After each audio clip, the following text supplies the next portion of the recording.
Kita semua kan setiap hari pakai puluhan sistem digital ya. Mulai dari mobile banking, aplikasi ojek online, sampai medsos. Semuanya kerasa gampang, mulus banget. Tapi, di baliknya itu ada mesin yang super duper kompleks. Pertanyaannya, gimana kalau mesin tak kasat mata ini mulai ngadat?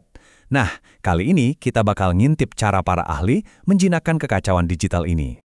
Coba dipikirin sebentar, pas Anda transfer uang, belanja online, atau bahkan cuma ngepost foto, Anda kan percaya aja gitu kalau semuanya bakal aman. Kita tuh naruh kepercayaan yang gede banget ke sistem-sistem ini. Tapi, apa sih yang bikin kita bisa percaya? Nah, pertanyaan ini yang mau coba kita jawab. Jadi gini, di balik tiap klik yang kelihatannya lancar, sebetulnya ada potensi masalah yang ngintai. Setiap layanan digital, mau sesimpel apapun, itu terus-terusan berhadapan sama resiko-resiko ini. Ini kayak pertarungan yang nggak ada habisnya di belakang layar, biar dunia digital kita tetap aman dan lancar jaya. Terus gimana sebuah perusahaan atau organisasi bisa tahu kalau mesin digital mereka itu sehat? Ya nggak bisa cuma berharap doang kan? Sama kayak montir yang ngecek mesin mobil, para profesional IT itu melakukan sesuatu yang namanya audit. Ini cara sistematis buat, ibaratnya ngintip ke bawah kap mesin dan mastiin semuanya beres. Biar lebih kebayang, kita bakal pakai studi kasus nyata nih, dari sebuah sekolah kejuruan. Sebut aja namanya SMK XYZ. Mereka ini baru aja pakai sistem e-payment. Keren sih, praktis, tapi kan risikonya juga ada. Makanya, perlu diadakan audit buat mastiin uang dan data para siswanya itu beneran aman. Nah, auditor itu datangnya nggak dengan tangan kosong. Mereka pakai semacam buku panduan atau kitab suci standar industri yang namanya COBIT 2019. Anggap aja ini kayak checklist super lengkap buat ngecek kesehatan sistem IT, biar semua diukur pakai standar yang sama, jadi nggak asal-asalan. Lihat deh, prosesnya itu terstruktur banget. Audit itu bukan sekedar sidak acak loh, tiap langkahnya, dari mulai perencanaan sampai nanti ada tindak lanjut, itu dirancang dengan super teliti biar nggak ada yang kelewat. Ini proses investigasi yang serius, di mana semua temuan harus ada buktinya. Dari sekian banyak yang bisa dicek, tim audit di SMK XYZ ini fokus ke satu area yang paling krusial, pengelolaan risiko, atau dalam istilah COBIT-nya APU12. Kenapa? Simple, karena di dunia digital, kalau kita nggak proaktif mengelola risiko, ya itu sama aja kayak nungguin bencana datang. Dan ini dia hasilnya. Kelihatan kan kontrasnya? Sekolah ini jago banget dalam ngumpulin data soal risiko dan juga cepat kalau harus merespons. Tapi lihat yang di tengah, kemampuan mereka buat menganalisis apa arti dari data risiko itu ternyata cuma 42%. Wah, ini bahaya banget. Ini kayak punya alarm kebakaran, tapi nggak tahu cara bacanya. Tabel ini ngejelasin masalahnya lebih dalam lagi.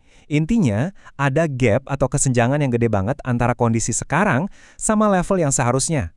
Terutama di bagian analisis resiko dan bikin profil ancaman, mereka jauh banget dari target. Artinya bisa jadi ada masalah besar yang mendekat, tapi mereka sama sekali nggak sadar. Jadi apa sih akar masalahnya? Ternyata, sesuatu yang kedengarannya sepele, tapi fatal. Mereka nggak punya prosedur operasional standar, alias SOP. Nggak ada panduan yang jelas, yang konsisten, tentang gimana cara mengelola risiko. Ya kalau nggak ada panduan, jadinya kan serba ngawur dan nggak konsisten. Resep sempurna buat kegagalan. Oke, masalahnya udah ketemu. Sekarang kita ngomongin solusinya. Rekomendasi auditnya jelas banget. SMK XYZ ini harus bikin buku panduan atau SOP untuk manajemen risiko. Yuk, kita lihat isinya kayak apa. Nah, ini dia ilmunya. Manajemen risiko TI itu bukan soal tebak-tebakan. Ini adalah sebuah proses yang terstruktur yang tujuannya adalah mengambil sesuatu yang tadinya nggak pasti dan nakutin, yaitu risiko, lalu mengubahnya jadi sesuatu yang bisa kita kelola.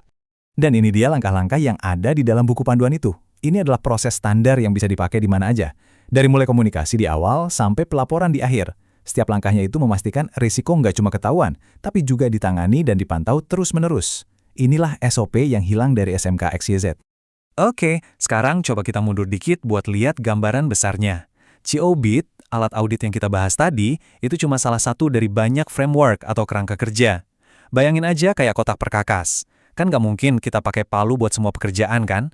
Nah, framework yang beda, fungsinya juga beda. Pertama, ada yang namanya SDLC. Kalau kita balik lagi ke analogi mesin tadi, SDLC ini adalah cetak biru dan buku panduan perakitannya. Ini adalah kerangka kerja buat membangun mesin itu dari nol. Terus ada juga ITIL. Nah, kalau mesinnya udah jadi, ITIL ini ibarat buku manual pemiliknya. Isinya tentang cara mengoperasikan, merawat, dan memperbaiki mesin itu dari hari ke hari, biar performanya tetap oke. Jadi gampangnya gini cara mereka kerja bareng. SDLC itu buat membangun, ITIL buat menjalankan, dan COBIT buat memeriksa atau mengaudit. Ketiganya ini membentuk siklus yang terus berputar, masing-masing punya perannya sendiri, buat mastiin mesin digital kita itu nggak cuma jalan, tapi juga aman, efisien, dan beneran berguna. Jadi, setelah ngobrolin semua ini, kenapa sih kita harus peduli sama istilah-istilah aneh ini? Apa intinya? Jawabannya sebenarnya simpel tapi penting banget. Kutipan ini pas banget buat merangkum semuanya. Di balik semua proses yang rumit ini, tujuannya cuma satu: mengambil dunia digital yang penuh ketidakpastian dan risiko, lalu mengubahnya jadi sesuatu yang bisa kita andalkan, sesuatu yang punya nilai buat hidup kita. Ujung-ujungnya, ini semua soal kepercayaan. Kepercayaan Anda kalau transferan bakal sampai. Kepercayaan Anda kalau data pribadi nggak bakal bocor. Nah, framework kayak COBIT, ITIL, dan SDLC inilah mesin tak kasat mata yang membangun dan menjaga kepercayaan itu. Jadi, lain kali Anda pakai aplikasi atau layanan online, coba deh ingetin kalau ada mesin super rumit yang kerja di baliknya. Dan coba tanyakan ke diri sendiri, siapa ya yang ngecek mesin itu? Ini pertanyaan yang makin penting buat kita semua di zaman yang serba digital ini.